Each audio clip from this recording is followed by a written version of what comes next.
রাজ্যের গ্রামীণ এলাকাগুলিতে কাজ নেই, খাদ্য নেই, পানীয় জলের সংকট, বিদ্যুৎ সংকট, জ্বালানি সংকট সহ আরও বিভিন্ন সমস্যায় ভুগছে রাজ্য।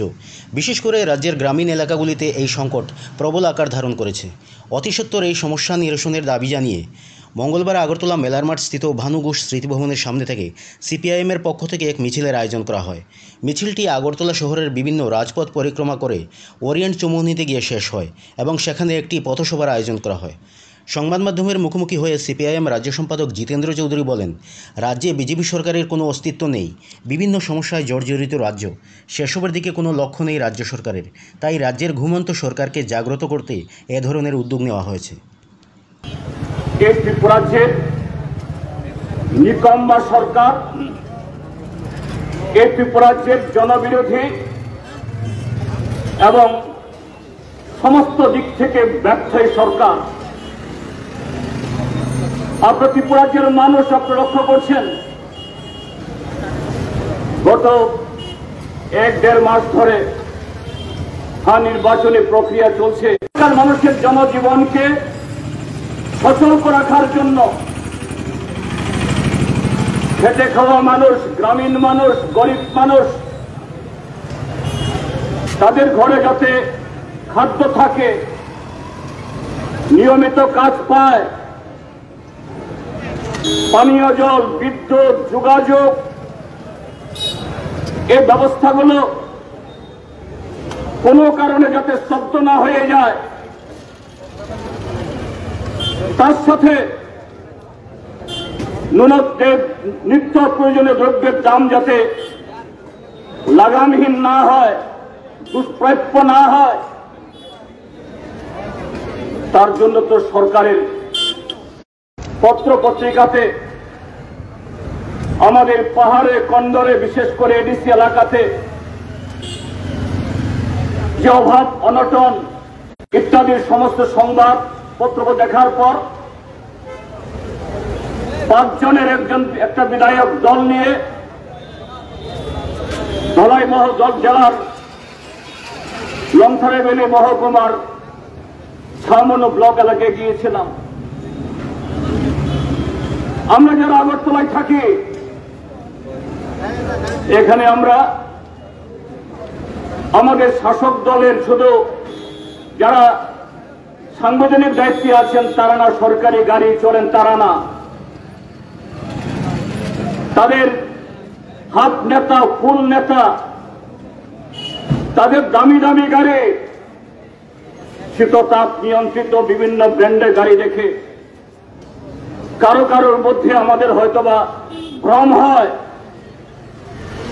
বোধ হয় রাজ্যটা খুব এগিয়ে যাচ্ছে। আজকে দেশের সরকার, মোদী সরকার যে বলছে বিকশিত ভারত, অমৃতকাল, সেই অমৃতকাল এবং বিকশিত ভারতের ছোঁয়ায় বোধ হয় ত্রিপুরাজ্যের শহর থেকে গ্রাম সর্বত্র মানুষ এমন সুখে আছেন। কিন্তু আমরা এই ত্রিপুরাজ্যের মধ্যে এই আগরতলা শহর থেকে খুব বেশি দূরত্ব হলে পরে 150 কিলোমিটার, 200 কিলোমিটার হবে, ছামনো ব্লক এলাকার সেই গোবিন্দবাড়ি, মানিকপুর, 32 মাইল, ফালছড়া, গ্রামকে গ্রাম, সেখানে কোনো যুবক ছেলে মেয়ে নেই। বাড়িতে কিছু বৃদ্ধা শিশুরা বসে আছেন। এদেরকে জিজ্ঞাসা করা হলো যে কোথায় তারা গেছেন।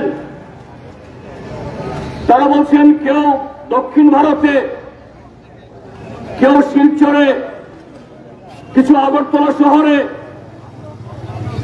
আর কিছু এই সরকার আসার পর সেই 2018-19 ইংরাজিতে কাজ খাদ্যের অভাবে ওই বাংলাদেশ ভারতের যে সীমানা, যে কাঁটাতারের বেড়া, এই বেড়া ডিঙিয়ে বিএসএফ এর পাহারা, বিজেপির পাহারা, এদের চুপকে এড়িয়ে বাংলাদেশের জঙ্গলে গিয়ে ঔষধি গাছ, লতা পাতা কুড়িয়ে কিছু পয়সা কুড়ানোর জন্য সেখানে যেতে বাধ্য হয়েছে। এ হলো ত্রিপুরাজ্য। কেন এরকম হবে আপনারা বলুন? আমাদের এই অঞ্চলে এই সময়তে বৈশাখ জ্যৈষ্ঠ মাসে কাল বৈশাখে তুফান হয়, বৃষ্টি আসে। এটা নতুন ঘটনা নয়, এটা প্রাকৃতিকভাবে গত শত শত বছর ধরে হচ্ছে। এরকম কিছু ঘটনা, সেরকম কাল বৈশাখে যদি তাণ্ডব হয়, অতি বৃষ্টি হয়, রাস্তা ভাঙে, ব্রিজ উড়ে যায়, ঘর বাড়ি উড়ে যায়, জীবন জীবিকা একটু স্তব্ধ হয়ে যায়। তার জন্য সরকারের তার ডিজাস্টার ম্যানেজমেন্টের প্ল্যানিং থাকে,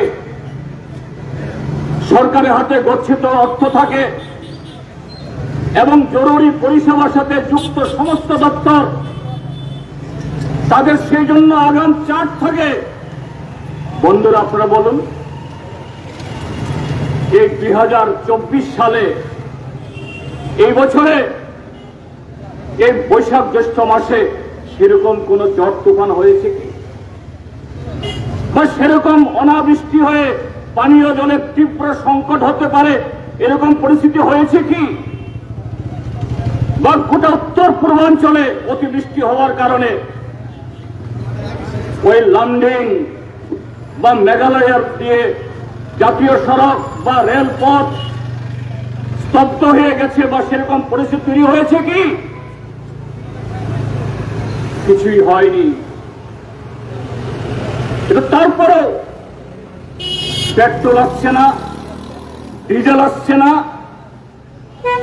অল্প জোরে বিদ্যুতের খুঁটি ভেঙেছে, তার ছেড়ে পড়েছে, সপ্তাহ 10 দিন 15 দিন 20 দিন তার মেরামত হয় না। এবং এই বিদ্যুৎ যেখানে অচল হয়েছে সেই বিদ্যুতের কেন্দ্রগুলো যেখানে রিপোর্ট করলে পরে এগুলো মেরামতির জন্য আসবে দ্রুততার সাথে, সেখানে কাউকে খুঁজে পাওয়া যায় না।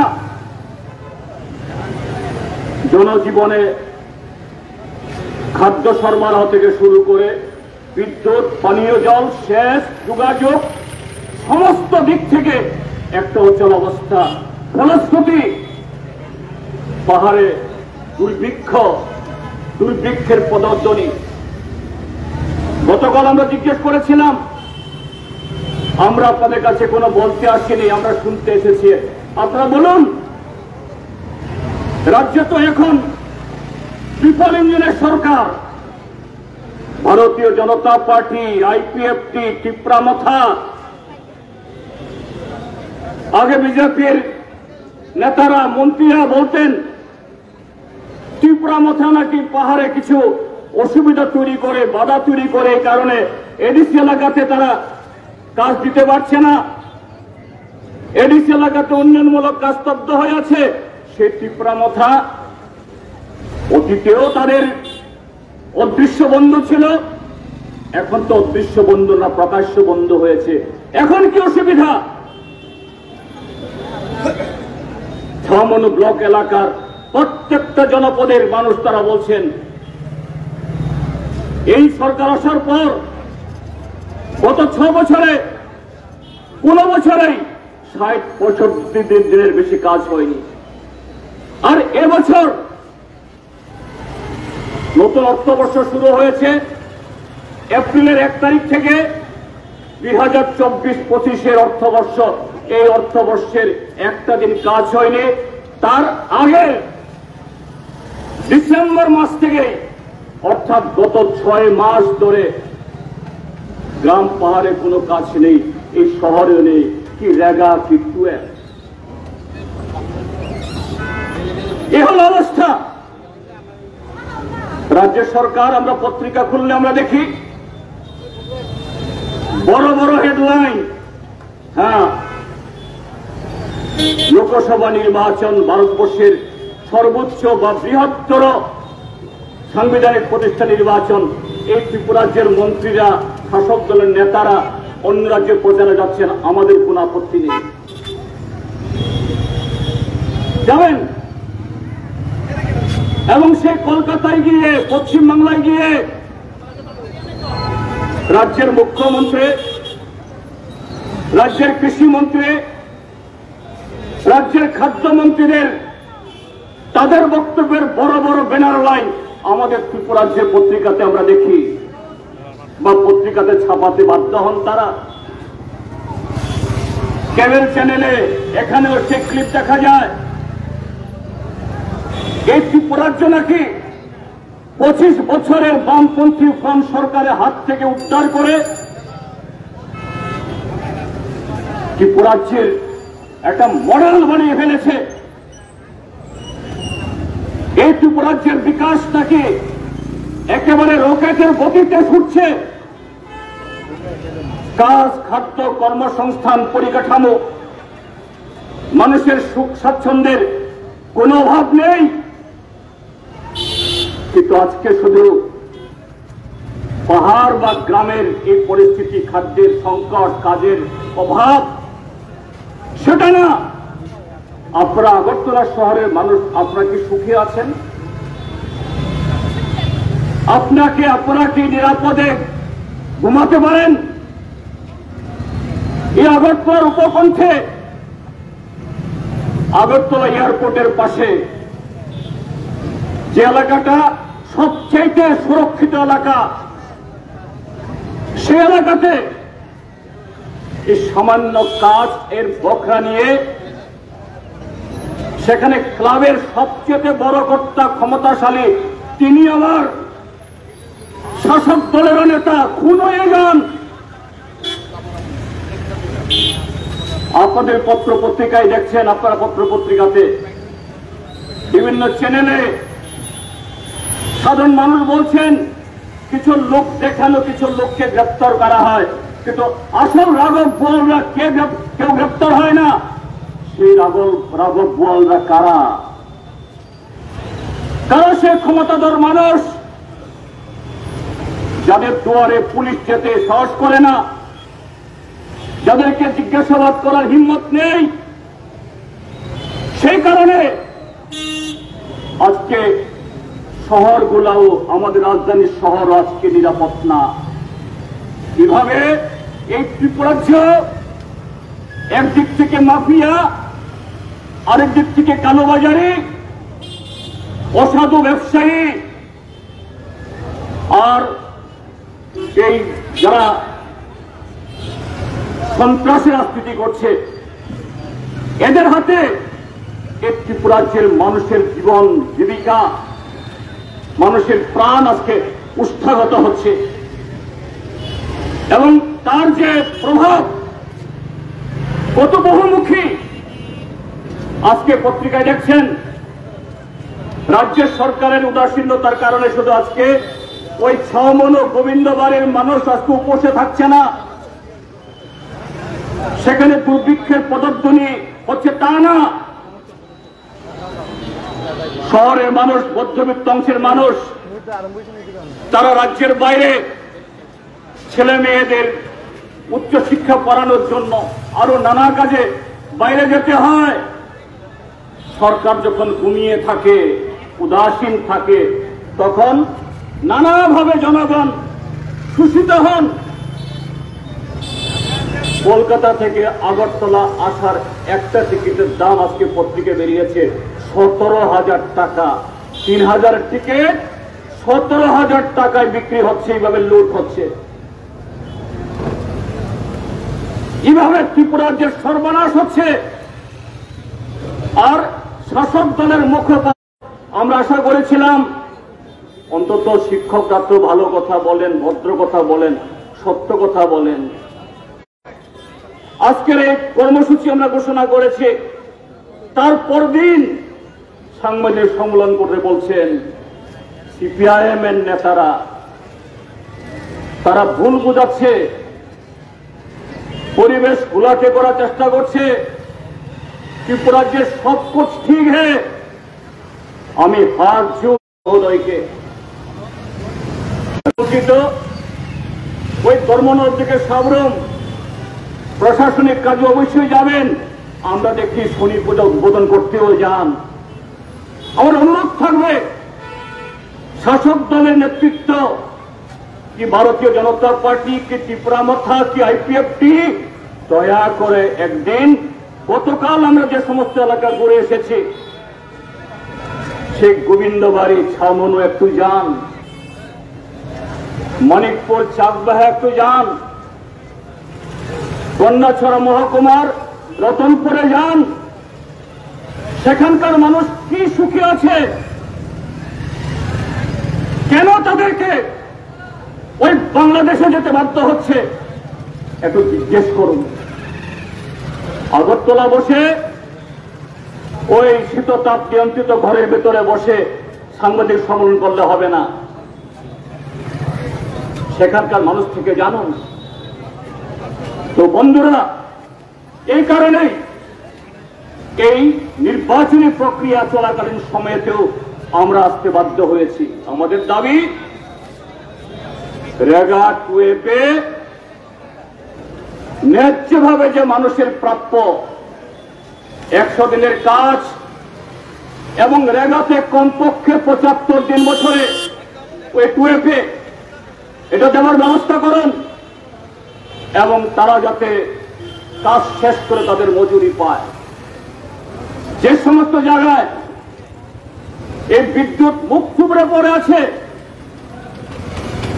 সেই বিদ্যুৎ ব্যবস্থা দ্রুত মেরামতি ব্যবস্থা করুন।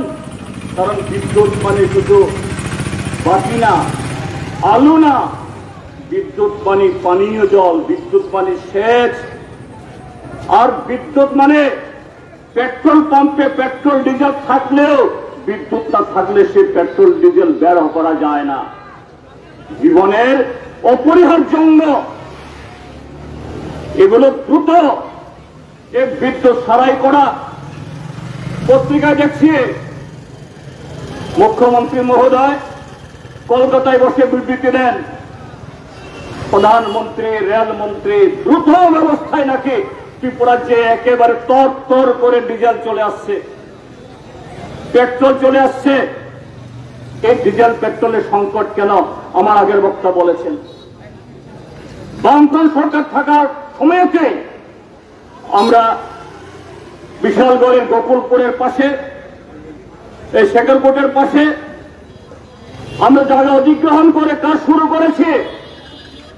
এই সরকার আসার পরে ওই নিগু বাণিজ্য, নেগোসিয়েশনের বাণিজ্যের যারা কাজ নিয়ে বখরা নিয়ে মারামারি করে, এদের কারণে কন্ট্রাক্টর নাকি চলে গেছে, তাই আমাদের কাছে খবর। আজকে 6 বছর ধরে কোন কাজ হচ্ছে না,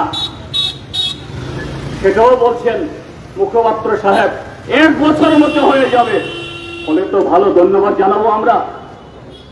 কিন্তু তার আগে যদি রেলে বা ট্যাঙ্কারের মাধ্যমে ডিজেল পেট্রোলের ব্যবস্থা করা হয়, কেন পেট্রোল পাম্পে লাইন ধরতে হচ্ছে?